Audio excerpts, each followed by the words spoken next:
Hello there, everybody. Welcome back to the 1894 podcast for one final time. Uh, well, to review a game this season. Um, we are back after Bristol City's unbeaten run, 6-game unbeaten run, was ended at the Bet365 Stadium in Stoke. I'm joined as always by Matisse live on YouTube. If you are watching after the fact on YouTube, Spotify, wherever you are, we massively appreciate it. We are live on YouTube most times. So do join us over there and get your live reactions in the comments section and the live chat even. Matisse, how are you doing after yesterday's shenanigans? I have to say, not particularly asked. Yeah, it's strange. I mean, I went to the game yesterday, took the trip up to Stoke. I think we won 5 on the bounce at the Bet365 before yesterday. So I was going in there with a little bit of confidence, but that was shut down relatively quickly. And by the time it was half time, we knew we'd go away with nothing. I'm not. It was. You could tell it was the end of season game. Don't think a lot of people are too bothered. We embraced it in the way. And if you look at my Instagram, you see the videos, we just took the piss out of ourselves and just enjoyed the afternoon, really. But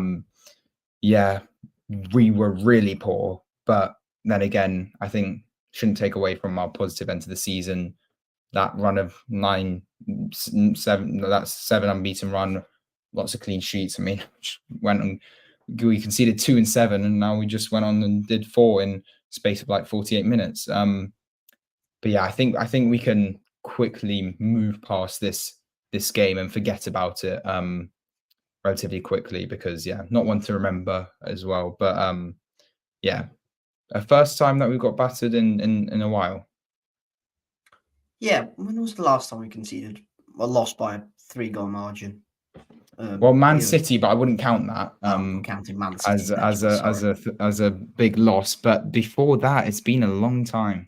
Birmingham away last season. Birmingham, that 3-0 win, 3-0 loss. 3-0 I'm gonna have a look at that. That was 3-0, wasn't it? I mean, we have been battered like in games a couple of times this season, but the reflection, the scoreline hasn't been that. So I remember Leeds at home last year away. We were battered. It's just that the opposition weren't as clinical as they probably should have been. Stoke were very clinical, and they put 4 past Bristol City. This was the Bristol City team along the bottom. Weird one that. So no Matty James, last game in City shirt. No Campering, last game in City shirt. Max O'Leary, Mark Sykes left wing back. Back 3. So 3 centre backs of Hayden Roberts, Rob Dickey, George Tanner, Ross McCrory right wing back. Joe Williams, last game in a City shirt, with Jason Knight, who was the captain. That should be 2 brackets across the C. I'm so pedant. I'm such a pedant. I'm going to do that now.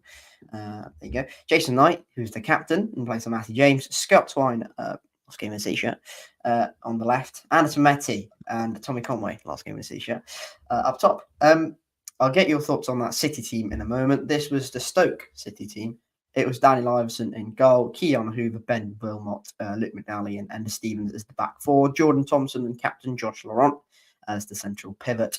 Million Manoff, who I think cost 2 million to 3 million, so not a million. Manoff on the wing. Luke Cundle, who we were vaguely linked with in the summer. In January. Ba Jun Ho out on the left, Taurus, a new one. Tarish Campbell up top, who has now left Stoke City. So there you go. That was the Stoke team. This was the Bristol City team. Matisse, give us your opinions on that. Mark Sykes probably being at left wing back is the biggest one out of them.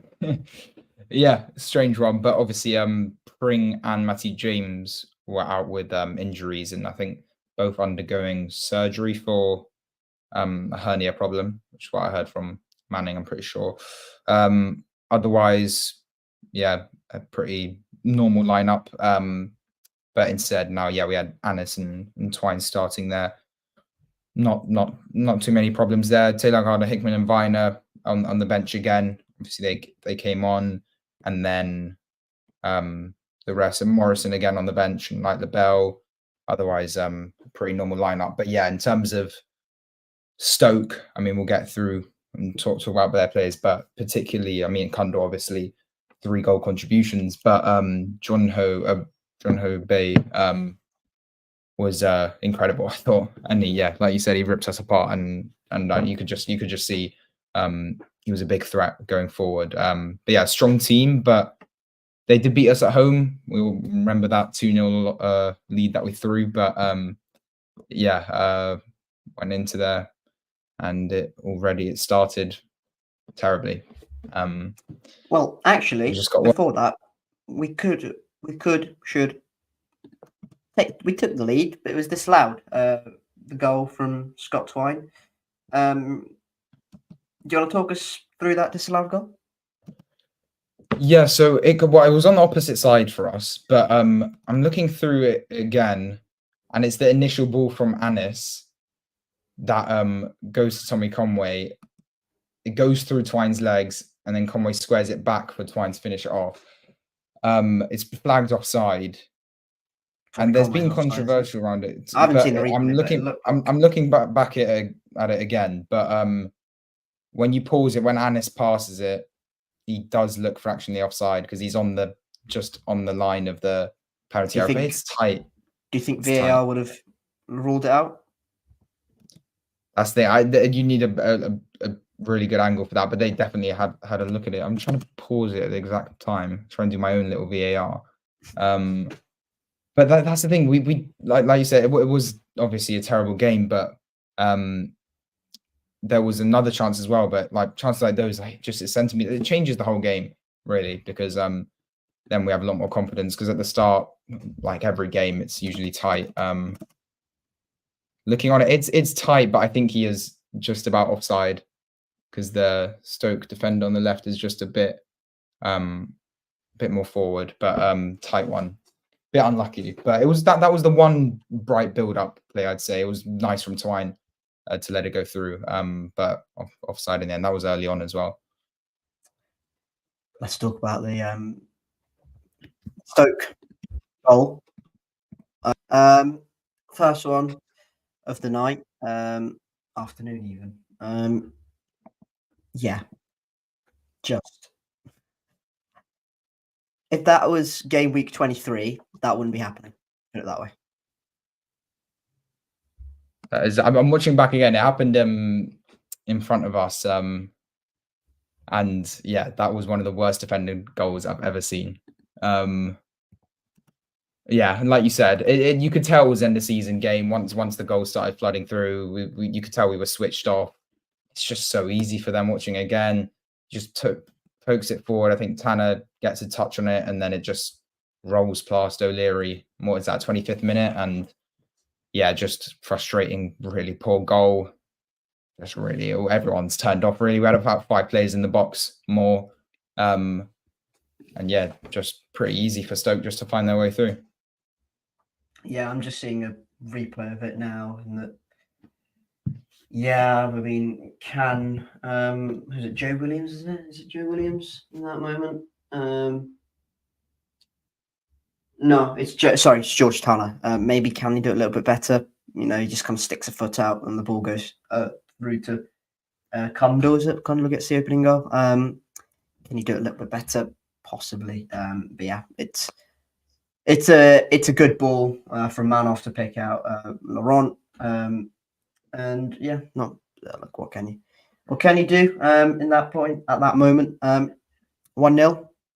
And then I think you're going into kind of half time again. Are you particularly bothered about what the result is? It'd be nice to finish kind of 10th or 9th, but not massively of concern. You're kind of going into half time or getting closer to half time, and you're going, oh, can we just stay in the game 1-0? Like, don't concede again, basically. And then 45, it's 2-0, and then you're going, all right, fine, 2-0, halftime, whatever, doesn't matter. Maybe we can get an early goal in the second half. No, 45 plus 2, 3-0.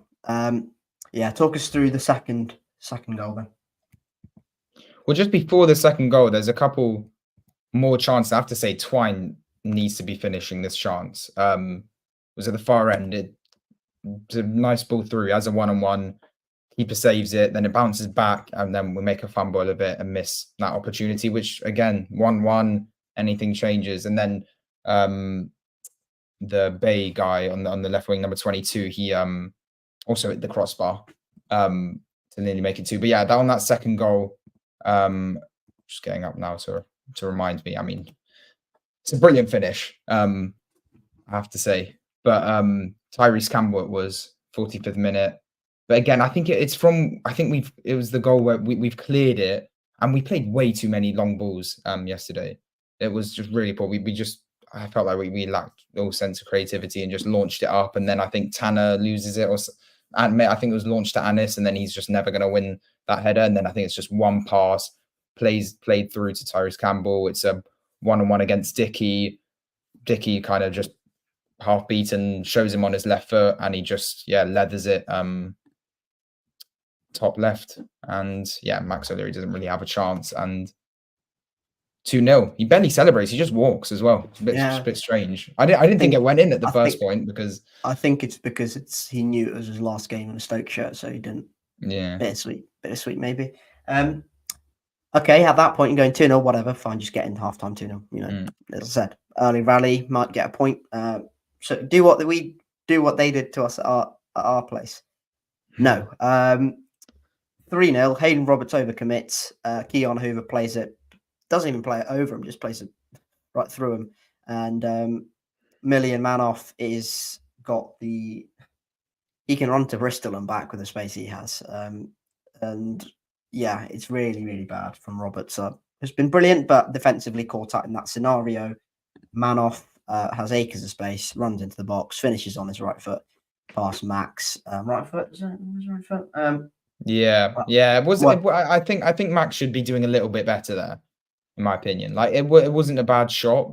It was a good shot, but I mean, look, it's right in the corner. It's right in that far corner, isn't it? And I think he's probably anticipating a near post shot, isn't he?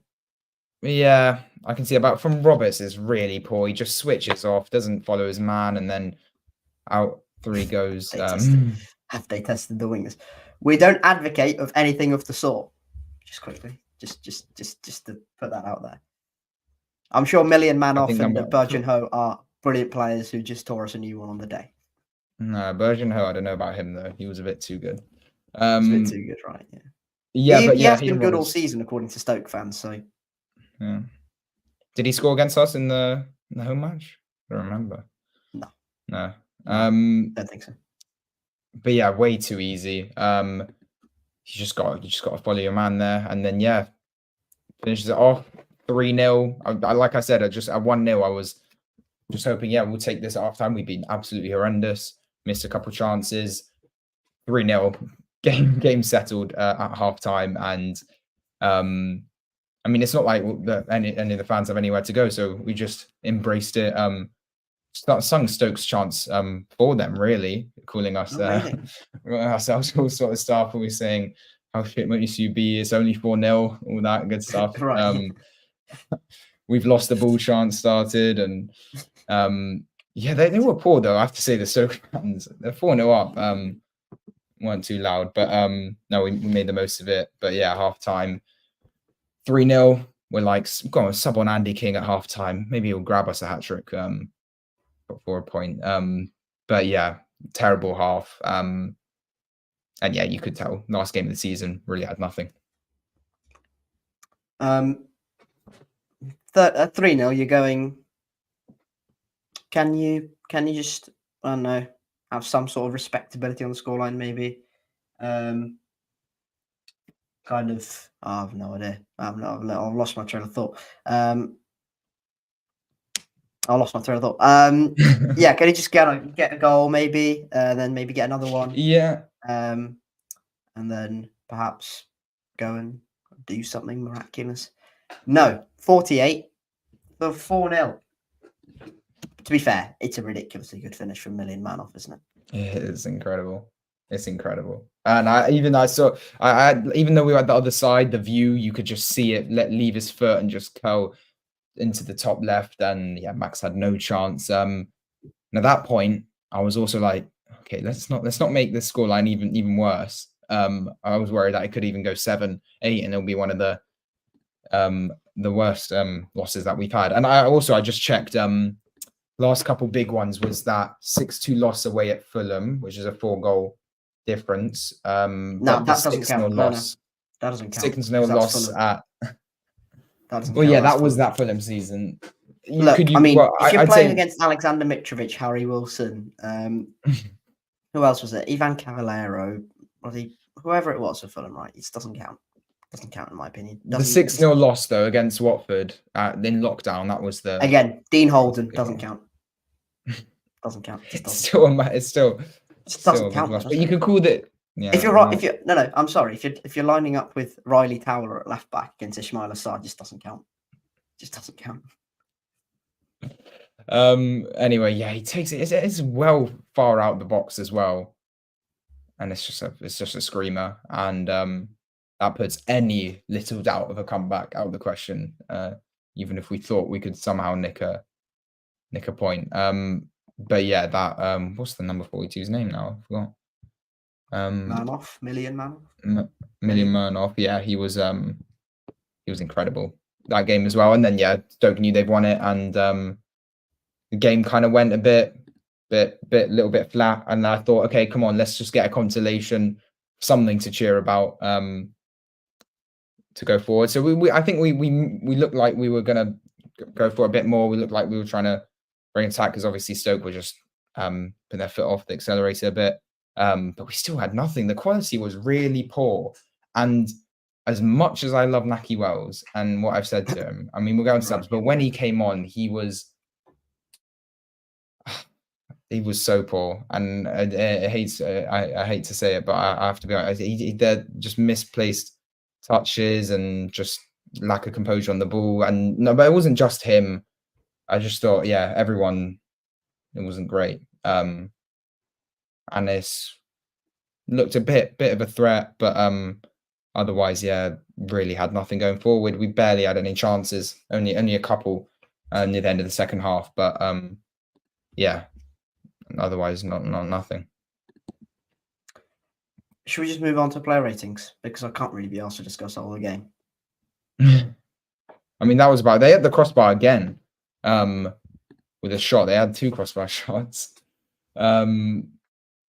But yeah, there's not much else to say on the game. I mean, I didn't even watch it, battering. so I really can't be asked. I know. Call me. Is that a fake fan of that? Yeah. Fake fan of that? No, I did an 8-hour round trip. Just it's crazy. You lucky man. Yeah, I know. Bromley have just been promoted to the EFL for the first time in their history. Congrats, Bromley. They've just won at Wembley. Well done to them. Right, player ratings. I'm not going to do any ratings, so I don't watch the game. You can do it in the comment section if you want to join along with us. Matisse is going to do all of them because, yeah. Max O'Leary, 1-word answers, by the way. No explanations. 5. Sykes? 5. Roberts? 4.5. Dickey? No, 4. Dickey also 4. Tanner? 4.5. McCrory?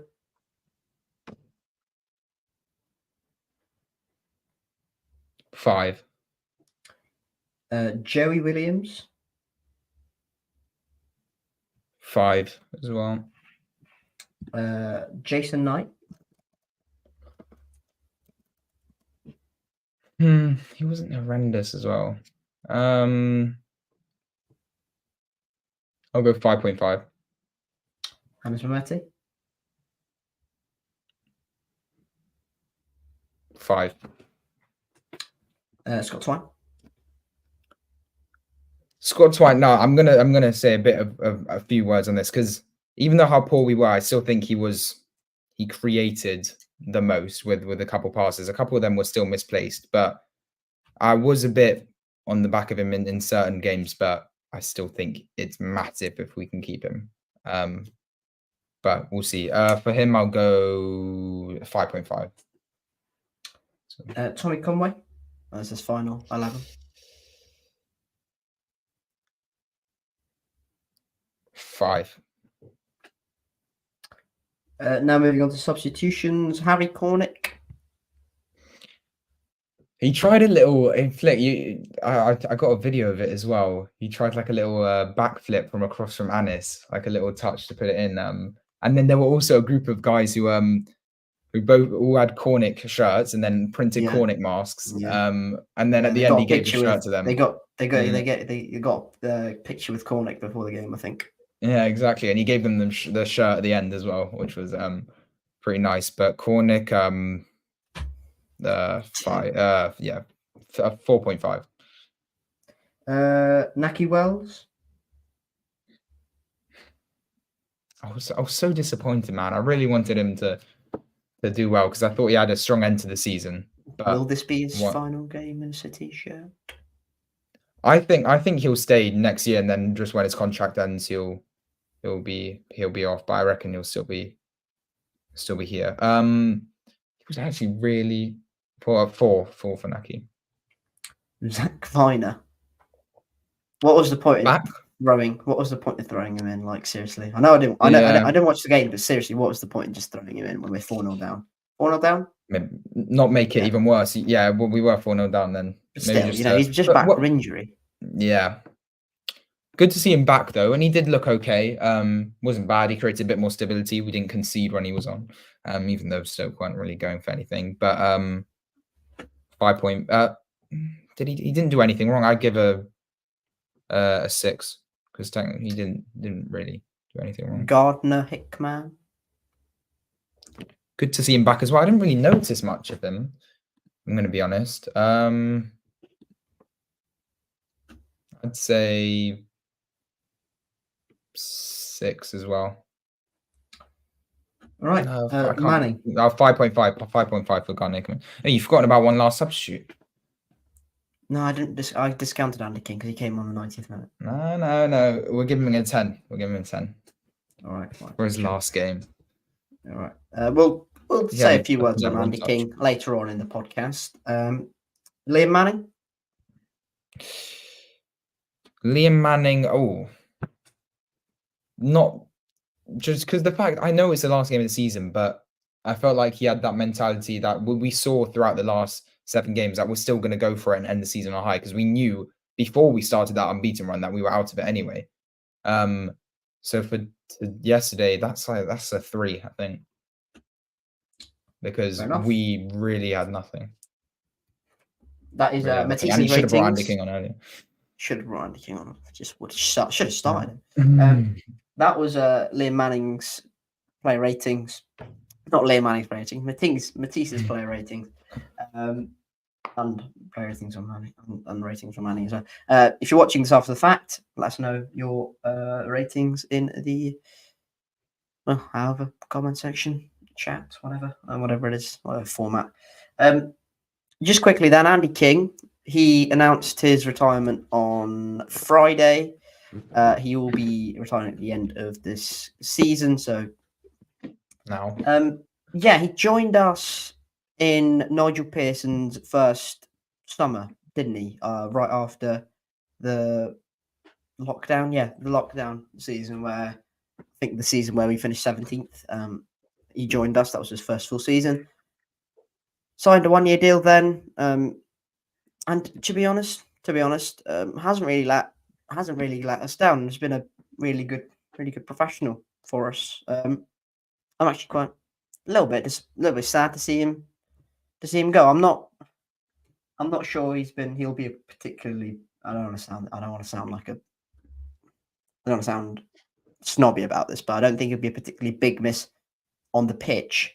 But his presence off it will be massively missed. That is if he doesn't stick around from a coaching perspective. So yeah, what are your thoughts on Andy King announcing his retirement? A stellar career on the whole as well. Yeah, he lived the dream, and like he said in his Instagram post, I thought it was very well written. But yeah, came up through the Leicester ranks, did the treble promotion, won that infamous 2014, no, 2015-16 Premier League season with Leicester, and ended his season at the club that he loves the most, and he's been a boyhood fan all his life. And I think he'll be very happy with how his career's gone. He's a great guy. Definitely backs the team a lot. He's played in and he's helped the team when we've needed him most. When we've had a lot of injuries, he's had to fill in at centre back, and he's really done the club proud. And yeah, it was sad at the end. He came. It was the fans. I videoed it as well. It's on my Instagram. Yeah, crying at the end. What's on also Bristol City's Instagram. But yeah, emotional end to the game. And his career. But yeah, what a guy. Hopefully, I really hope he can stay within the club in some shape or form, and maybe become a coach for the academy or just some sort of role.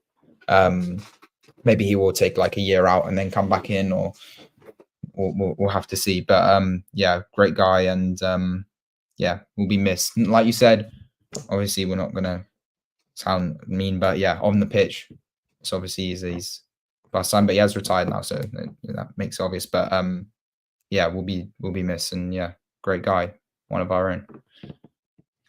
Yeah, good, nice words there. And someone like Kingy, where he's Nigel Pearson's man, really, isn't he?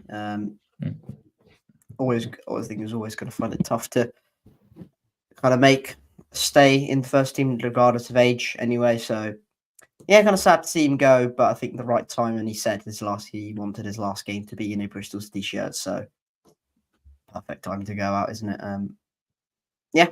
And Manning did say his coaching pedigree is quite high. The sky's the limit for him from a coaching perspective. So hopefully he becomes a top manager if he wants that in the future as well. So yeah, massive luck to Kingy, and hopefully he's also pulled off that incredible assist to Conway's goal against Rotherham early in the season. Didn't he score? Didn't he get a goal and an assist in his first 2 games in a City shirt against Blackpool and Middlesbrough, if I'm not mistaken?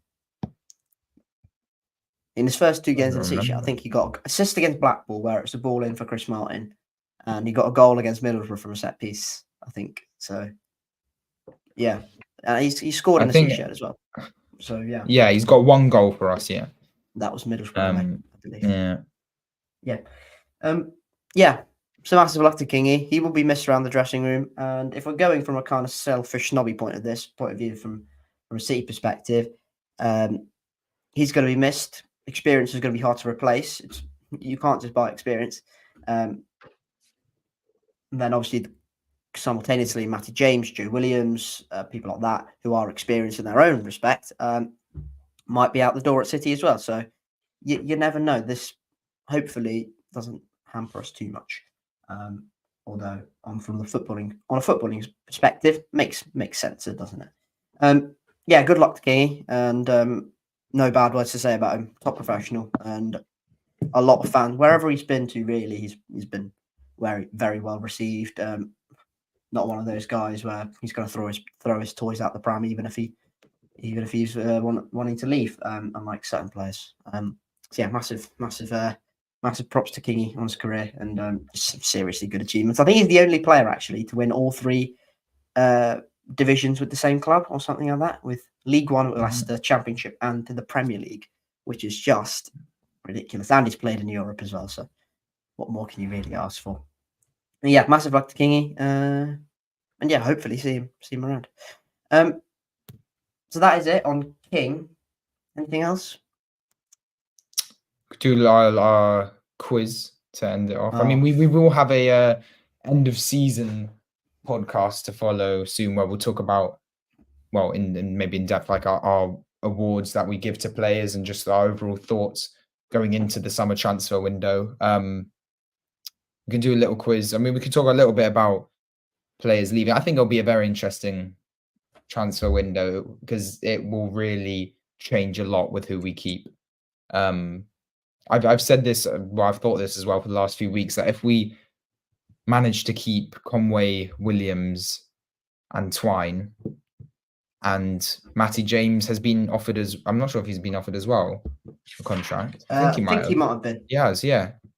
If we keep him as well, then our midfield is completely bolstered up with experience and depth. But even without just Conway, Twine, Williams, and sign number 9 up front, then I think we have a good season to come, because we've got a good keeper who obviously has room for improvement, but he's well established in the Championship now. Our defense was the 4th best this year in terms of goals conceded. I mean, we were close to getting joint 3rd, but went and conceded 4 on the last day.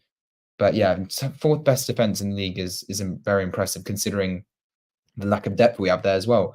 With Atkinson, Naismith out for long periods of time, but with them coming back, our defense will look nice. Hayden Roberts coming into form. McCrory's playing more.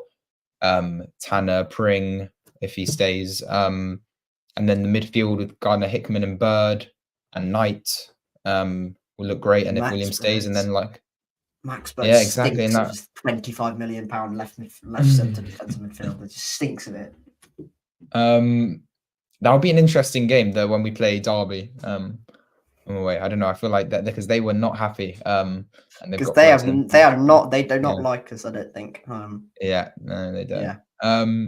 But yeah, we signed a number 9, and then we still have Anis constantly improving. If we keep Conway, I said, and Sykes, and I think we could move on with a preseason with Manning. Look, we say it every year, but there's been progress now for the last 4 seasons. That was, to be fair, we've said it when we've had Nigel Pearson in charge, and no disrespect to Nigel Pearson, it was always going to kind of not as intricate and methodical as a Manning side. So hopefully that's the case. Hopefully we see. I think we're on our best position. I think hopefully we have a clear identity going into next season. I think that's the main thing, and bring some players in. But we'll talk all about it in our season review. So we'll save it for then. Quiz time then. Should we go into it? Do you want to? You ask me first, because I need to improvise like I always do. Even though at the end of every podcast, I'm like, I'm gonna get him out with something. But for anyone wondering, no, I have not kept a tally of the scores, because quite frankly, I cannot be asked. So there we go. Right, I'll ask you first. Hide the chat, please, Matisse. Yeah. Right. You love Naki Wells? I do. True or false? Very much true. That's not the question. Don't worry. If you love Naki Wells so much, all right, name 5 clubs Naki Wells has played for in his career. Okay, I think I can do this. Has played for / playing for. Okay, 5. I think I can do this quite well. So we have got Bradford City. That's 1. We've got Huddersfield. That's 2. We've got QPR. That's 3. We've got Burnley. That's 4. And we've got the mighty Bristol City. That is 5. Well done. Yeah, that's very good. I knew my stuff. Very good. Very well done. You ask something about Naki Wells, I'm bound to get it. Did he play for any other clubs? I'm trying to think. Carlisle. Okay. In the Football League. That is so. Carlisle. Right. Have you got a question ready for moi? Go on then.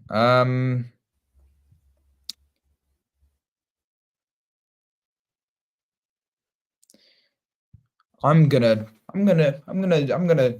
throw the ball back in your court. Do you love Scott Twine? True or false? Oh. Actually, I know I can do this. You do? Yeah. 5 clubs. Well, of course you do. He's mentioned it. Fine. Your full screen? No, I've had it. Well, I didn't actually say clubs yet. I'm going to put 6 clubs on the line. Oh, for crying out loud, you absolute melon. Right. Bristol City. 6 clubs. Yep, that's 1. Burnley. Yep. MK Dons. Yep. Swindon. Yep. Newport. Yeah. Oh, no idea. I have no idea about this 56 one. Just need one more. Is it a football league club? It is a current football league club. Did I say current to throw you off, or give me a hint? Which league? They are in the Championship. You know this. Oh, Hull. Oh, Hull. Yeah. Christ. I played there the first half of the season. I was a bit confused for that. Yeah. Yeah, of course it was. Yeah. Well done. Okay, that's pretty good as well. 6 clubs for Scott Twine, and hopefully stays at 6 clubs next season. Hopefully stays with us. Hopefully bloody does. All right. I mean, what did Burnley did lose, and Luton picked up a point. I actually went to the Luton game. And Forest won. You know? Forest won 3-1. Yes, they did. Yeah. So Burnley are not looking good. In all They're 5 points back. With 2 games to go, is it? Completely out of it. 2 games to go. Yeah, they have to beat. They're done. They're gone. They're not done. They beat. They have to beat Spurs away, and they have to beat Forest. Yeah. The Spurs have just lost 4-2, and it's about to end against Liverpool. Okay, yeah, it is Liverpool. They lost 2-0 against Chelsea, 3-2 against Arsenal, 4-0 against Newcastle. They're on some terrible confidence. Burnley could well pull something out the bag, beat Forest at home on the final day of the season, and yeah, well, it's a far-fetched. I think if you look it up in the dictionary, it's called delusion. Yeah, there we go. Right. Forest will lose to Chelsea and Luton. Yeah. Yeah, right. That's me. It's just. No, one fun thing. Clutching at straws. Thing though. I was at the Luton Everton game on Friday, and I touched a Premier League ball, which is pretty cool. It came to me. That sounds mental out of context. I threw it back on the pitch, and another ball was already in play, so I kind of delayed restart a little bit. Right. And Ashley Young got a bunch of abuse as well, because he used to play. He used to play for Watford. Yeah. So makes sense. I think that's it. I know we've only done 40 minutes or something, but I think that's it. It's not a necessarily long one today. Not necessarily long. I think that's really it. Any waffle we have? More waffle, Birmingham, Bournemouth. I mean, Championship. The rest of the Championship. Let's talk about the permutations and all that. Yeah. So congratulations to Ipswich and Leicester for confirming automatic promotion. Ipswich, in particular, what a story that is. Congrats to Plymouth, to Blackburn, and to Sheffield Wednesday for surviving in the Championship. What a job Danny Roll has done Wednesday. And commiserations to Birmingham on their relegation. Although I'm not sure their owners know what a relegation is. Yeah, it is horrendous that Birmingham one. Yeah, it is hilarious. It's hilarious. I'm sorry. No, it is funny. I don't mean it. I don't mean it in hilarious as in haha funny as in Birmingham going down. Hilarious because it's complete karma, isn't it? It's like you've just sack Eustace, which I at that point I was like, okay, not the greatest decision in the world, but if Birmingham finish top 10, it's not a bad call, is it? To go and get relegated after sacking a manager who was 6th or 5th or whatever it was, that is brutal. And the manager who you sacked, keeping a team you were directly involved in a relegation battle with. If Blackburn had lost at Leicester, Birmingham would have swapped places with Blackburn. But because Blackburn won. Oh shit! Yeah. So basically, that's the thing. Blackburn going down as well would be. Eustace has relegated Birmingham in all essence, really. So a bit of karma there. Obviously, we wish Tony Mowbray all the good, all the luck in the world because he needs. He hopefully comes back next season. From a footballing perspective, that would be massive for Blues as well. Honestly, I think they'll probably be up next season in League One. Yeah. They're going to have a really good squad, aren't they? And probably the biggest budget if you match the ambition of the owner. Who's the manager going to be? No idea. Huddersfield were also relegated, but we knew that before the trip to Ipswich anyway. Rotherham on the other side, who weirdly beat Cardiff 5-2. What's that about? I have no idea. Yeah, your thoughts on the promotion playoff race as well, and the relegation picture after final game week. Happy for Sheffield Wednesday and Plymouth to stay up. Birmingham, yeah, like you said, it's the fact they were in the playoffs at one point. They've just fallen all the way down the pecking order. And now, yeah, they join Huddersfield and Rotherham, League One. I need to pull up my predictions. I need to find them somehow and compare them. To what I had. I got a lot of grief from Birmingham fans because I put them 18th. But I thought that because they thought that was a bit harsh. It was not harsh enough. Clearly, it was like. I put Ipswich 16th. I think. I put them 13th, so not much better. Yeah. To be completely honest, I think a lot of people had Ipswich kind of like mid-table, like 13th, 10th, 11th, 14th, something like that. But yeah, John McAllister has been remarkable. Thoughts on the playoffs? Leeds up against Norwich and West Brom are playing Southampton. Yeah, well, Leeds are falling apart again, aren't they? That is not my views, by the way. Those are not my views at all. I love Leeds so much. I love their fan base. They're big fan base, so I'm sure they will. Can you come and watch my content, please? Well, yeah, Leicester got it sorted. Only won by 1 point in the end, but they had it sorted going into that match. And yeah, well, everyone predicted them as well. In terms of playoffs, Norwich held on. Hull missing out on 3 points, and then Middlesbrough a bit further, and then there's a big gap to us, Coventry, Preston. Like you said earlier, it would have been nice if we could have finished in the top 10, but it's still an improvement from last year. Now we've gone from 19th, 17th, 14th, 11th. So, next year, go even higher, hopefully, playoffs. It's gone 17th, 14th, 11th. So next season is going to be 19th before, yeah. Yeah, hopefully. 8th? Yeah, exactly. That was 3 seasons. Yeah. 6th. 8th, and then, top 6 after that. So, yeah, Leeds, Norwich. Southampton, West Brom.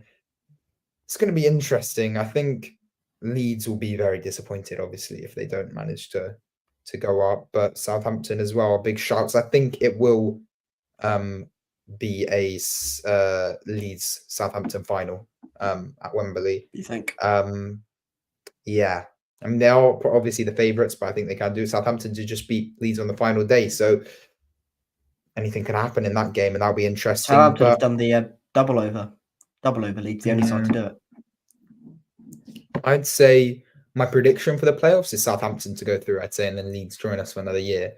But it, the playoffs, the championship, it could go any other way, and we could see Norwich up there for all we know. But yeah, that'll be interesting. West Brom and Carlos Corberán are going to be like really hard to beat. You know what I mean?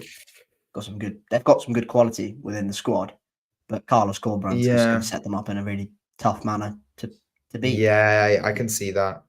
They're going to make it they might like draw 1-1 at Saints after taking a lead to St. Mary's, if you know what I mean. Just I can see that. Make it I can really see ugly on that second leg. Yeah, make it really, really ugly and like doing really well and just slowing the game down. I don't want to sound, like patronising to Albion, but if they're not going to beat Southampton on quality, that's the only way they're going to beat them, and they're really good at it. So might as well. Yeah, well, they didn't have the best end to the season.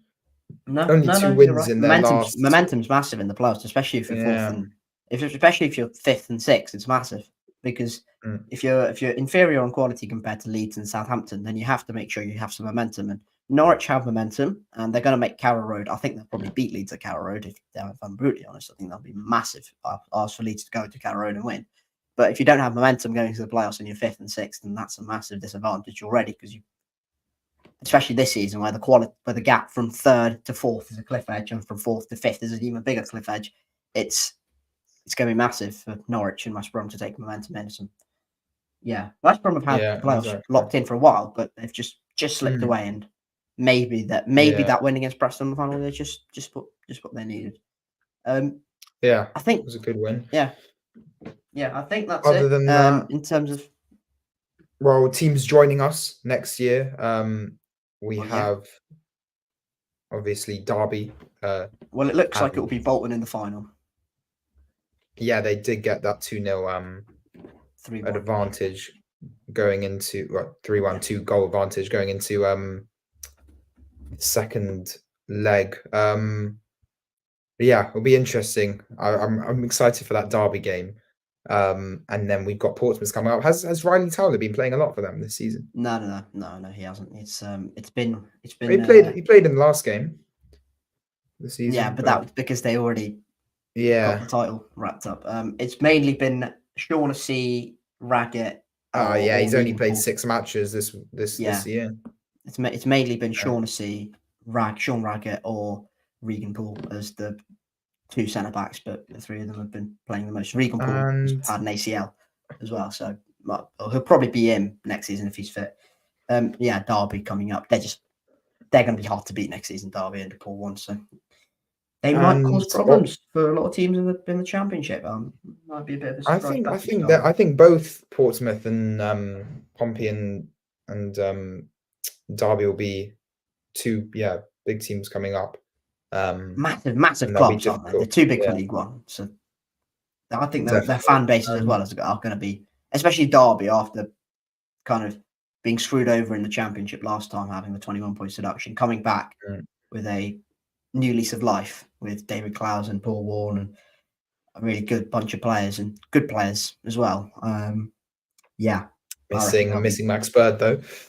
Missing Max Bird, missing Jason Knight, missing Hayden Roberts, missing Andy Vyman. No worries, mate. In terms of that third position, just lastly, Oxford as well going into the second leg with a 1-0 win if they come back up. That will be another interesting game to look forward to. If Oxford come up, I'm just going to absolutely kill myself.